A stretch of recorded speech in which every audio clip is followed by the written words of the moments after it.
Chaplain Donnie Crandell, Replacing Fear with Hope. Chaplain Major Donnie Crandell serves as a 152nd Airlift Wing chaplain. Chaplain Crandell displays an electric background as he also serves as a lead pastor of a church in Cold Springs. He's a motivational speaker, an author, and a magician. However, his most important accomplishments are being a devoted husband and a loving father to his 4-year-old son, who he says is a one-man wrecking crew. Chaplain Crandell loves to fish, bike, play sports, entertain, hunt, travel, write, preach, and spend time with his family.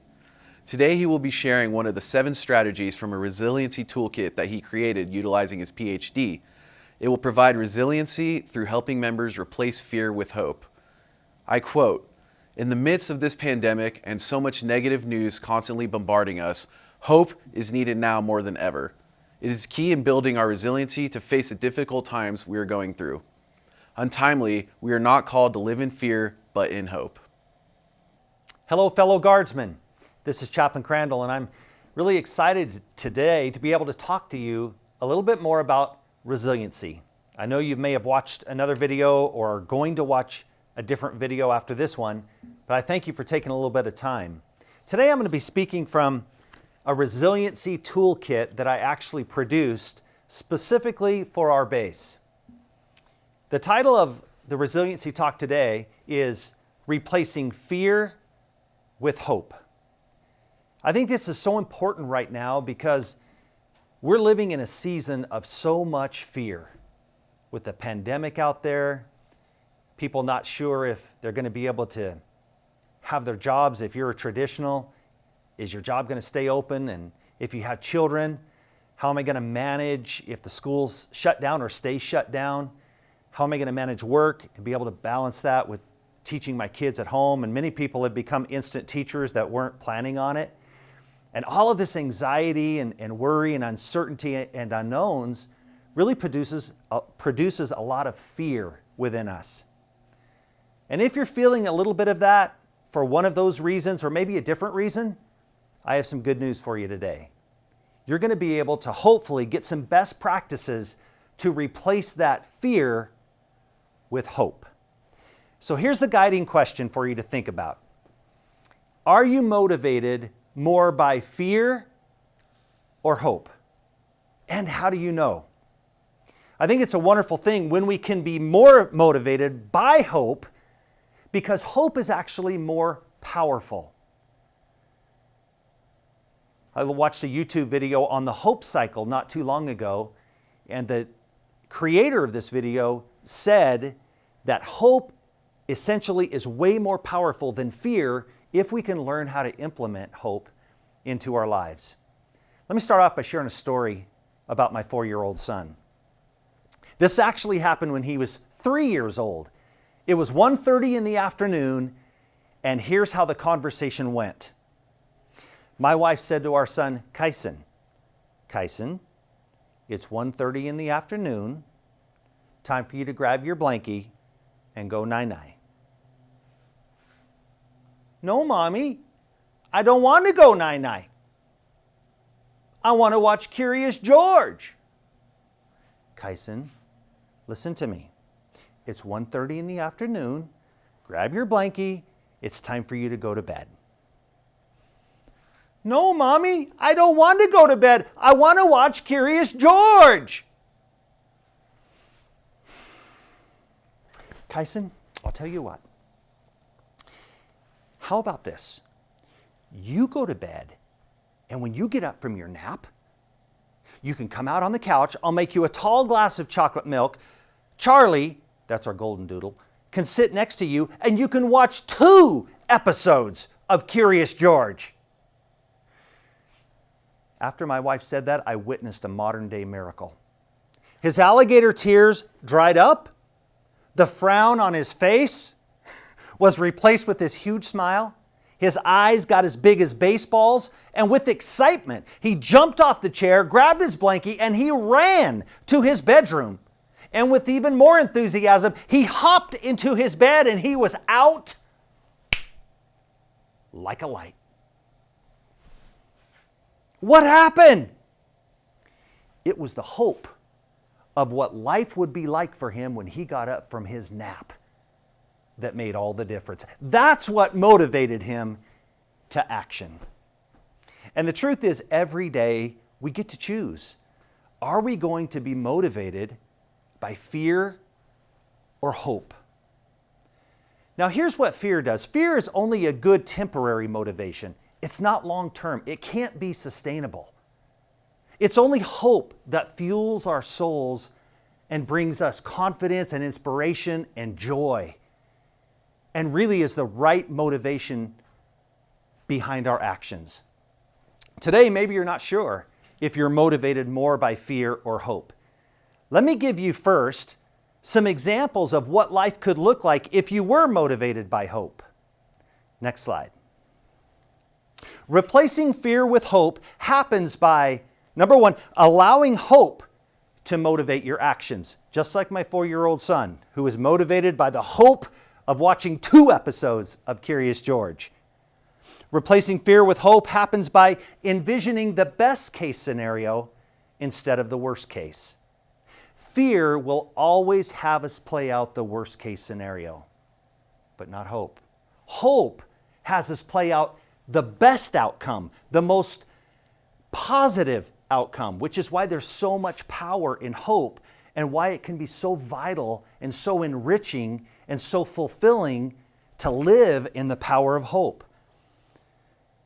Replacing fear with hope happens by remembering how you have overcome past challenges and obstacles, and then drawing those successes and those victories into your current challenge and your current trial. Remembering how you've made it through tough times in the past gives you confidence and hope in the present moment. Replacing fear with hope happens by confronting your fear with truth and actually analyzing the belief behind your fear. Normally, behind fear is a lie. And the only way that we can confront the lie is with truth. And when we do that, we're able to replace the fear with hope.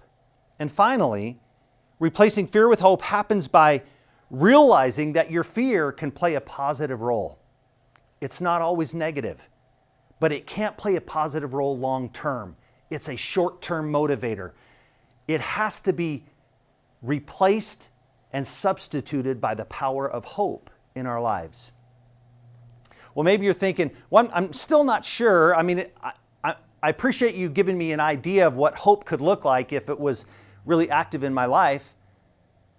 But how do I know if I need to substitute fear for hope?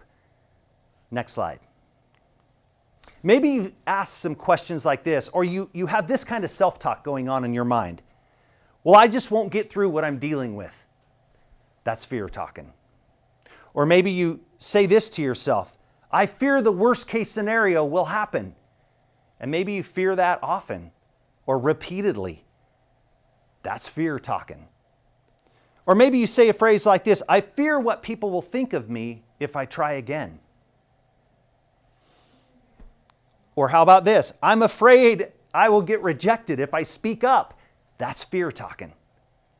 Or finally, I don't know how to replace my fear with hope, which is probably how we all have felt at one point or another. The good news today is I'm going to give you a list of best practices that you can utilize in your life, starting even right now, that will become very practical ways for you to substitute and replace fear with hope. And I know you're looking at on this with the PowerPoint screen, and you'll be able to see these best practices. 6 of them are pretty general, and then the final one is a spiritual exercise for those who are inclined to participate in that one. The first best practice for replacing fear with hope is this: create a vision board and set goals to reach it. Now, what do we mean by a vision board? We're talking about what kind of experiences do you want to have over the next 10 years? How do you see life happening? What are some of those goals that you want to actually fulfill in your life, or those goals that you want to reach? And then actually take a picture of that. Some people will put 8 or 10 things on their phone and have it as a screenshot, and that's what they look at. Some people will create a collage on a frame, and they'll put it in a place where they look at it constantly. And it's visual pictures of things they want to experience, places they want to go, goals they want to reach. It's a vision board. And what's so powerful about a vision board is it actually produces hope within you. It helps you go to that happy place when fear wants to control or when fear wants to immobilize you for one reason or another. Creating a vision board, it's a great practice. Second slide. Make a list of positive and negative possible outcomes and then focus on the positive one. This is a really powerful one, I think, for most of us because every day we have a choice on whether or not we're going to think about the worst case scenario, which is what fear often produces, or if we're going to think about the best case scenario or the best outcome, which is what hope produces within us. Just a couple weeks ago before Thanksgiving, I got a call from my mother and she said, "Hey Donnie, I want you to pray about something." I got called back into the doctor and they want to look and see if the cancer has come back and I have a recurrence of it. 16 years ago, she had breast cancer. And when she told me that, instantly it brought about a little bit of fear within me. Now, we didn't have the answers yet. But I'll tell you what, that fear made me play out all kinds of negative things. And I know she was experiencing fear in her own life, but I started thinking, she's not going to get to see her grandson grow up. I'm not going to be able to spend next Thanksgiving with mom and dad, or mom in particular. I'm going to lose my mom, one of my greatest cheerleader that I have in my life. And I started planning her funeral, basically. And all these negative things is how I was starting to think, even though I didn't have the results yet. And then I started thinking about this very strategy, and I caught myself, and I said, wait a second. What would hope look like? What's a positive outcome that could take place here? And I started thinking along that line, and I started thinking, you know what? Maybe it isn't malignant. Maybe it isn't serious. Maybe she's going to not have to have a biopsy at all, and they're going to say that it's just something else growing in there, or it's benign. And when I started to think like that, I had so much joy in my heart, so much confidence, and I could actually make it through the day just allowing hope to take root instead of fear, which was making me play out the worst case scenario. I'm glad to report to you today that she did go back into the doctor. And the doctor said, you know what, this isn't cancer. These are just a couple small cysts. Nothing to worry about. And of course, my mom went home and she was excited and she gave me a call and told me the good news, and I was excited, and we spent Thanksgiving with our family, and we were just on cloud nine because of that report. But fear will always have us say, what if? And then it'll tell you this, and this. But according to H. Norman Wright, we have another opportunity where we could say, okay, that could happen, but what if it doesn't happen? Or what if a positive outcome actually happens, like with my mom? And I tell you, when you live with the most positive outcome, it's powerful because that hope can get you through the day. That hope can keep you smiling. Whereas fear will just drag us down every time. Let me give you a biblical example here before we move on to the next resiliency strategy. King David. Many of you remember the story of David fighting Goliath. Everybody was afraid of this 9-foot giant. Nobody wanted to take him on.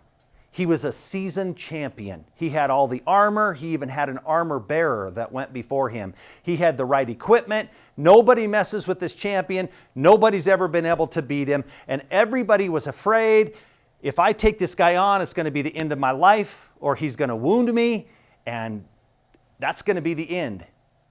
Except for this teenage boy by the name of David. He shows up on the scene, and David overhears his brothers talking, who were part of the Israelite army, and he hears them say this: the one who can defeat Goliath will get the king's daughter in marriage, won't have to pay any taxes for the rest of their life, and their family will become wealthy. According to 1 Samuel 17, where this story is found, David actually asks for a repeat of that conversation. He says, did I hear this right? And David focused on the benefit package. He started thinking about, okay, I may get killed, and I could let that fear keep me from taking on Goliath, or I could look at the best possible outcome. The king's daughter in marriage, no more taxes, which I think we'd all like that one, and my family becomes wealthy. And we know how the story ends. David let his hope fuel his motivation. And David took on that 9-foot giant, and David came out on top. And it was the product of allowing hope to give him confidence. What are you fearing right now? We're going to take just 1 minute, and I'd like for you to think about this. And if you're with someone else, you're probably not. You're probably watching this on your own. Pause the tape for a second and think about one thing that you have fear about right now.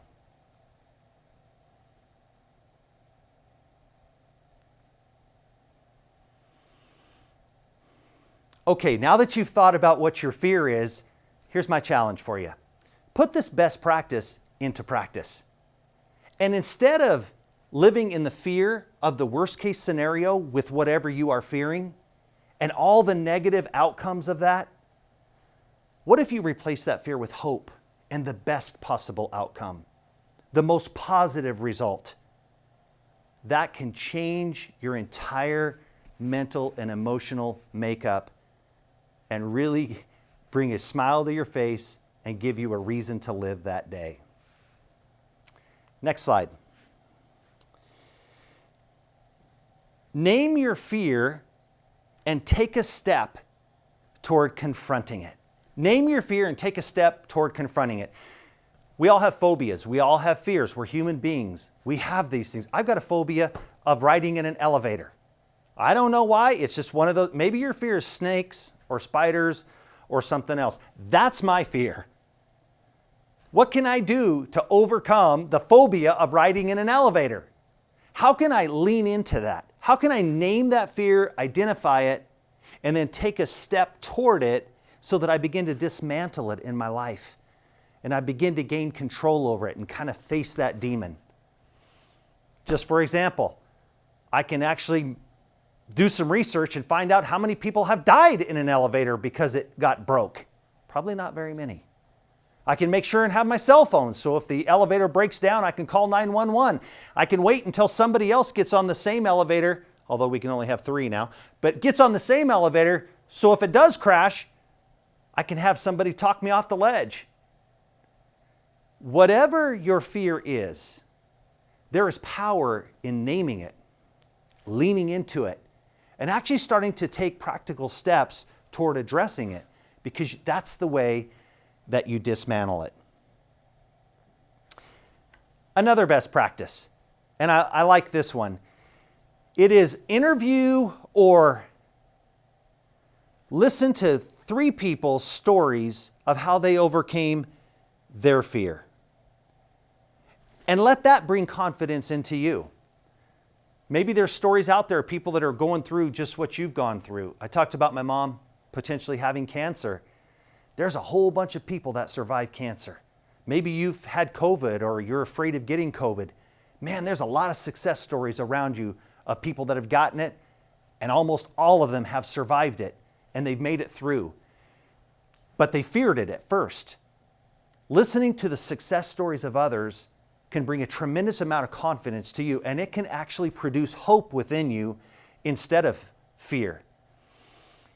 A friend of mine named Kevin was single just like I was. We were both in our mid to late 40s. Here I am, 48 years old, single, never been married, and I've got this friend named Kevin that's 46 years old who just got married. And I'm now dating a woman. And I think to myself, you know what? I need to get married. I'm 48 years old. I have no children, have no wife. I was engaged once, didn't work out. But I had this fear. I could not get to the altar. Okay, there's a lot of reasons for it. Relationally challenged, I'm not sure. Could not get to the altar. So I called my friend and I said, hey, Kevin, man, you were in your late 40s before you ever got married. What did you do? And he actually told me his secret. It was buying a bottle of Xanax and taking, no, I'm just totally kidding right now. He shared with me how he overcame the anxiety and some of the steps that he took to be able to overcome and make it to the altar. And I'll tell you that just hearing his story actually brought so much hope to me in my story. And yes, I finally did get married at 48 years old to that woman that I was dating. And I had a friend of mine tell me, wow, Donnie, that's so cool. You got married at 48. You get to be a dad and a grandpa all at the same time. That's so cool. And then he said, and not just that, but just about the time you're done changing your son's diapers, it'll be time for him to start changing yours. I said that all depends. But the point in this strategy is this. Ba-dum bump. My audience here of 2 just gave me a ba-dum bump on that one. The strategy is this. We all have fears. But if we can interview someone or read a story or talk to somebody else who has overcome a similar fear, man, that can give us so much hope and confidence in our own personal life. Next slide.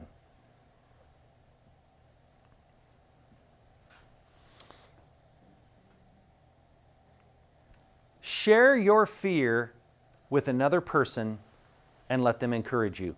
Now, I kind of did that with my friend Kevin by just sharing my fear of trying to make it to the altar at my age, and it was really helpful and beneficial for me.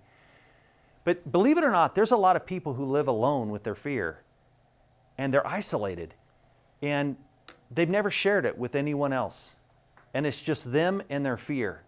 And oftentimes that fear just grows, and it just gets bigger and bigger over time. One of the best practices is to find someone you trust, a friend, chaplain, DPH, pastor, family member, somebody you can trust, and take a little bit of time to open up and be vulnerable and share your fear with that person. There's tremendous power when we share that. I know couples who are married or just significant other relationships who have never opened up about their fear. And because they haven't, they live in the reality of it. But there is so much good that can be done when you actually open up and share your fear with another person, because it provides them an opportunity to speak hope into your life. It provides them a way to speak encouragement into your life. So I wondered today, as a best practice, whatever you're fearing, have you talked to someone about it? Have you written it out if you don't have anyone to talk to? It can be a tremendous emotional relief and support just to share your fear with another person. Why do you think we have so many support groups in our world? Why do you think it's so comforting, from grief recovery classes to AA to PTSD groups? It's so powerful because we get to share real things in our lives with each other, and fear is no exception. When we share it with another person, it actually starts to lose its power and its grip on our lives. Next slide. Finally, the very last one is to analyze the belief system behind your fears to see if that fear is based in reality or if it's just based in the emotion of fear. For example, I fear those elevators. What's the science behind that? What's the truth behind that? Where did I get that belief system from? Because the truth is, people don't normally suffocate and die in an elevator, even when it breaks down. So when I challenge that fear with truth, with science, with what is actually real, I find out that fear really has no ground to stand on. It really has no value, because truth actually confronts that fear and corrects it, which is a beautiful thing, because I talk to people as a chaplain who feel from time to time that they have no worth, no significance. Sometimes when couples are breaking up, oftentimes it's the female, but not always. And I will say to them, how do you feel about your relationship? And I've had more than one tell me, you know what, I'm just not enough. I'm fat right now. I'm not pretty anymore. I'm not good enough. And there's that feeling of not enough. And there's a lot of fear in that. But here's the truth. You are enough. You are good enough. You were created in the image of God. And that has never changed. And your value is just as valuable today as it was when you were 20 pounds less 2 years ago or whatever. And we have to take a belief system that's giving us fear and we have to challenge it with the truth. And when we do that, oftentimes the truth will dispel the fear and it will bring hope in its place. So today, fellow guardsmen, I want you to be encouraged. Fear not. Do not be afraid. 365 times in the Bible, the phrase fear not is given to us, one for every day of the year. And every time it's given to us, as far as I can tell from reading the scripture, there's a reason why we're not supposed to fear. It never just says fear not as an instruction. It says do not be afraid, and then it gives us reasons why.